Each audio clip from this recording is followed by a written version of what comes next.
university education has been affordable in this country, more affordable than even high school education. Today, because of Kenya Kwanza government and mismanagement and lack of interest, the welfare of wananchi, university education has become unaffordable, and only people who can afford will now acquire education. Many months later, we have been living a lie. Will you keep quiet?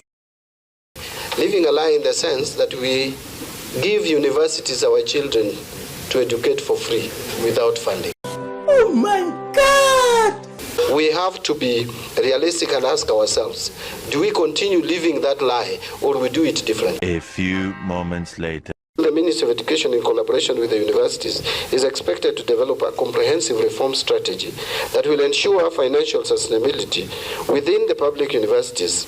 1, restructure public universities to reduce unnecessary administrative costs, and 2, measures of staff right sizing and outsourcing of non-core services, and finally, rationalizing satellite campuses and considerations for disposing such assets to offset pending financial obligations, among others.